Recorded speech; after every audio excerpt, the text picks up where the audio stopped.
Welcome to Dr. Fred Markets. This is not financial advice.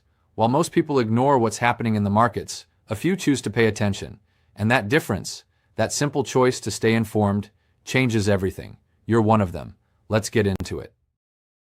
Your next side hustle is uranium, not TikTok.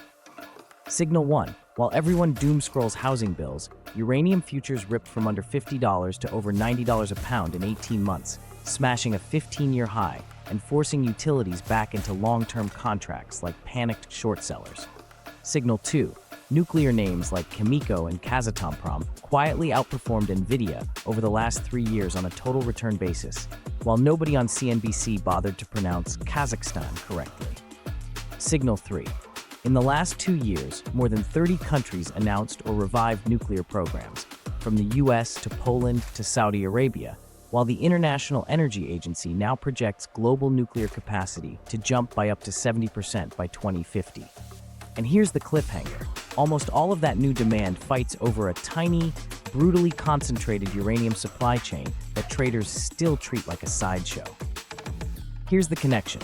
Your real inflation hedge is not another tech ETF. It's the fuel for the only power source governments accept when the grid starts dying under AI's weight. The headlines today are screaming about an AI hardware race, AR glasses, chips, Nvidia up 4%, S&P drifting higher, Bitcoin flat, cute. All of that silicon is just a hungry mouth. AI isn't the new oil. AI is the parasite. The host is electricity, and the only dense, round-the-clock, zero-carbon baseload that scale-obsessed politicians tolerate when they stop LARPing about solar stickers is nuclear. Let me translate this into one precise mechanism the influencers ignore. Data centers today eat around 2% of global electricity.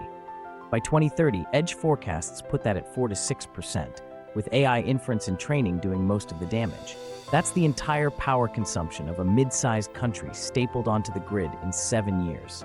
Now layer on top, electrification of cars, heat pumps, factories reshored from cheap coal abroad. The grid doesn't just get stressed, it gets margin called. What do grid planners do in the real world? They don't watch TED Talks. They call nuclear engineers. France already runs roughly 70% nuclear and pays less for power than Germany, which spent trillions to become hostage to Russian gas and ugly wind charts. Japan, after Fukushima, swore off nuclear. Then LNG prices spiked, factories screamed, and now they're systematically restarting reactors. The US has been quietly approving new reactor designs, including small modular reactors, while states that swore nuclear was dead now pass advanced nuclear bills because they want AI data centers and chip fabs and the fat tax bases that come with them. Let's pause for a second. Ask yourself this. Do you really understand what's happening in the markets right now?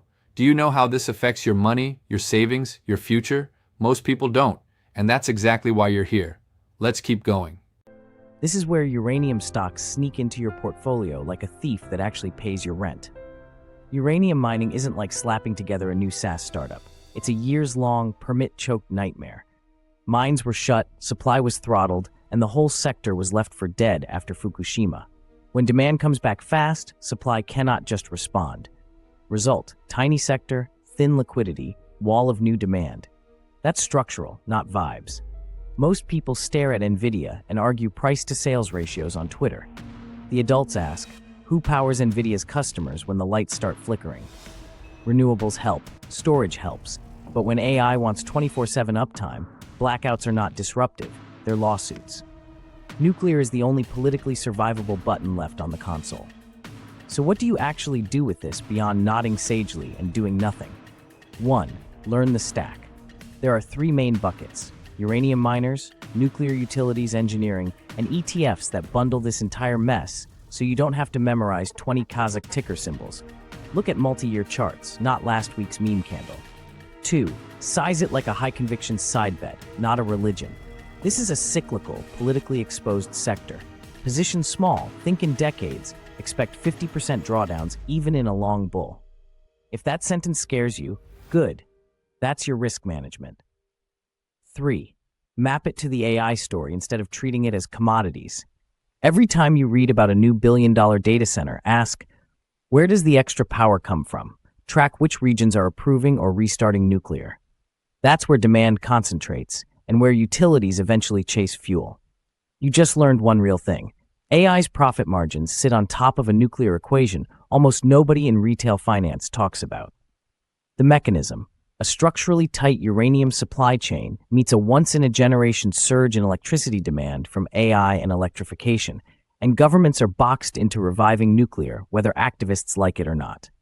The action: do your homework on the uranium nuclear complex and decide, like an adult, whether 1 to 5% of your long-term portfolio belongs in the power behind the AI revolution, not just the chips at the edge.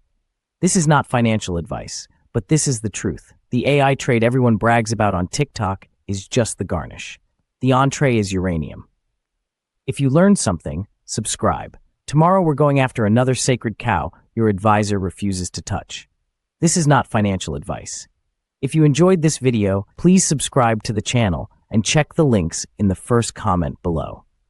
That's a wrap for today on Dr. Fred Markets. I hope this gave you something to think about, a new angle, a clearer picture, a better question to ask. Remember, this is not financial advice. Do your own research, always. If this video added value to your day, subscribe. It's free, it takes 2 seconds, and it's the best way to support this work and keep it free for everyone. You'll also find every video as a full article on the blog, drfredmarkets.com, and the newsletter is in the bio. I'm Dr. Fred Markets. See you in the next one.